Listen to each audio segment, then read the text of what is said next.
Evo, Sale, sledeći put kad ti Miroljub kaže da ne zna da je Milo nekoga ubio, ti mu pokaži ovaj video. Ima video mi poslao gledalac, ispovest nekog momka koga Milova vlast maltretira.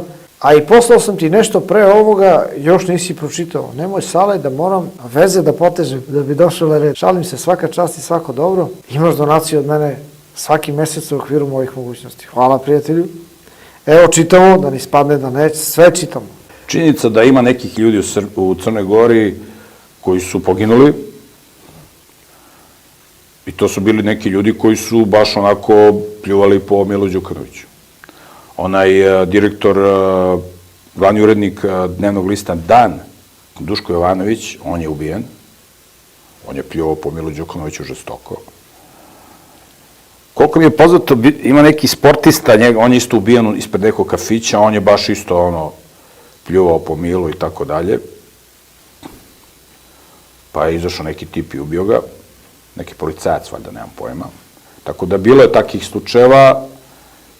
slučajeva da su neki ljudi koji su baš ono žestoko pljuvali Milu i bili su uporni u tome, da su bili ubijeni. Razumeš? Ja ono što želim da kažem, da svaki onaj čovek u Crnoj Gori koji radi svoj posao u okviru svojih mogućnosti, razumeš, da će on moći da radi svoj posao i da neće niko da ga dira. Možda će dođe neki lokalni, razumeš, inspektor da ga reketira ako ima neki veliki biznis i šta ja znam. Mislim, to je u demokratiji normalno. Razumeš, ako nisi u nijednoj stranci, a praviš velike pare, onda si pod skenerom i onda moraš da platiš neki reket. Mi imamo poreza što plaćaš. To je u demokratiji normalno. Ako nećeš plaćaš reket, onda su člani u stranku ili u tajno društvo. Ja o tome pričam.